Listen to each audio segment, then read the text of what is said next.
ঝিনাইদহ জেলা শহর থেকে ২০ কিলোমিটার দূরে হরিশঙ্করপুর গ্রামের নবগঙ্গা নদীর তীরে কেপি বসুর এই বাড়িটি অবস্থিত, যার পুরা নাম কালীচরণ বসু, যিনি ছিলেন গণিত শাস্ত্রবিদ ও ঢাকা কলেজের গণিতের শিক্ষক।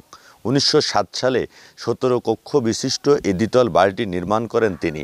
বাড়িটি এখন জরাজীর্ণ অবস্থায় পড়ে থাকলেও বিভিন্ন এলাকা থেকে দর্শনার্থীরা আসেন এই বাড়িটি দেখার জন্য। তো চলুন দেখে আসি এই বাড়ির মধ্যে কি কি রয়েছে।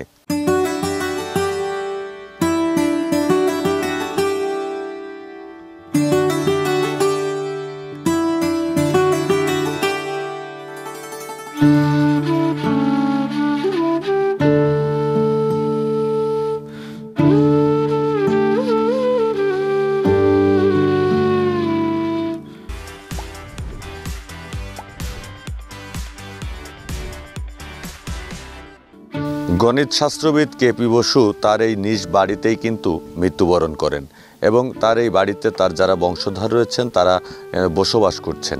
তো আমরা এখন কথা বলবো তার ছেলের বউয়ের সাথে, আমরা একটু কথা বলবো যে আসলে কেপি বসুর এই বাড়িতে কি কি আছে এবং আপনারা কিভাবে বসবাস করছেন।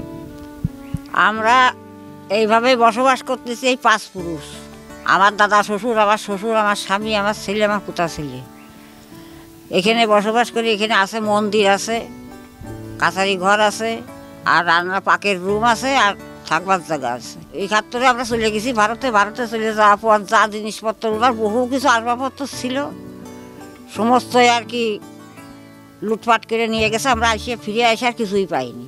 জমি জমা টমা সব আমাদের ভিতরে নেই। সন্তানরা দুই ছেলে, তারা ওই পথে আনে আর পথে খায়, জন বেচার মতন আর কি। এত বড় একটা বিখ্যাত নাম করা লোক, দেশ বিদেশের লোক আসে দেখতে। আমরা সংস্কার করার জন্য বহুবার বলেছি, তা আজ পর্যন্ত দেখলাম না।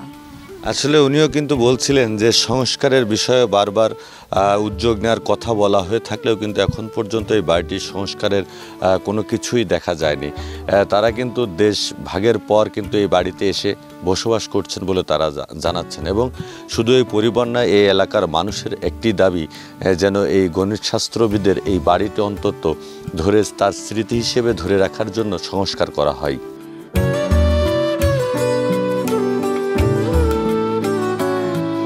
কেপি বসুর কারণে এই গ্রামটা দেশে বিদেশের অনেক লোকেই চেনে। এটা যদি আরও সুন্দর করে সংস্করণ করা হয় তাহলে আমাদের নতুন প্রজন্ম আরও ভালোভাবে জানবে। কেপি বসুর নাম শুনছি, আমরা পাঠ্যপুস্তকে পড়ছি, তাই আজকে আমার দেখার সৌভাগ্য হলো। সে দেখলাম এখানে জরাজীর্ণ অবস্থায় বিল্ডিংগুলো পড়ে আছে, রন্ধনশালা, বৈঠকখানা, মন্দির, ওনাদের যে বাসভবন ছিল, ওনারা বসবাস করতো, রাত্রেবেলা বিশ্রাম নিত, সেখানে অবস্থা খুবই জরাজীর্ণ। বিভিন্ন জায়গাতে আসে এই জায়গাটা দেখার জন্য। জায়গাটা মনে করেন সুন্দর করে, যে পরিবেশ এখন ভাঙিয়ে ছেড়ে সবই নষ্ট হয়ে যাচ্ছে, এটা সারলে খুবই ভালো হয়। গণিত শাস্ত্রবিদ কেপি বসু 1865 সালে হরিশঙ্করপুর গ্রামে জন্মগ্রহণ করেন এবং এই গ্রামেই তার লেখাপড়া শুরু করেন। পরবর্তীতে ভারত থেকে তিনি লেখাপড়া শেষ করে ঢাকা কলেজে গণিত বিভাগে শিক্ষকতা শুরু করেন এবং শিক্ষক থাকাকালীন সময়েই তিনি 1914 সালে ডেঙ্গু রোগে আক্রান্ত হয়ে মৃত্যুবরণ করেন। পরবর্তীতে তার মৃতদেহ এই গ্রামে নিয়ে আসা হয়। এখন এই বাড়ির ইট, বালি, সিমেন্ট সব খুশে খুশে পড়তেছে। এর কোনো মেরামতের ব্যবস্থা নেই। এ বাড়িতে যারা আছে তারাও অনেকটা ঝুঁকির ভিতরে আছে। অনেক দায়িত্ব লোকজন আসে, দেখতে আসে, তা কোনো সরকারি কোনো অনুদান কিছু হয়নি এখন। আসলে কেপি বসুর এই স্মৃতি হিসেবে তার এই বাড়িটি এখনও দাঁড়িয়ে রয়েছে এবং সেই সাথে ঝিনাইদহে একটি সড়কের নামকরণ করা হয়েছে কেপি বসু সড়ক। এলাকাবাসীর দাবি যেন এই বাড়িটি সংস্কার করে একটি দর্শনীয় স্থান তৈরি করা হয়, আর এটি যদি সংস্কার করা হয় তাহলে দর্শনার্থীদের আনাগোনা এখনের তুলনায় আরও বৃদ্ধি পাবে বলে এ এলাকার মানুষের প্রত্যাশা। তো আসলে আমরাও প্রত্যাশা করি আগামী দিনে সরকার এই বিষয়টি মাথায় নিয়ে অবশ্যই সংস্কারের বিষয়টি উদ্যোগ গ্রহণ করবেন। সাদ্দাম হোসেন, চ্যানেল 24, ঝিনাইদহ।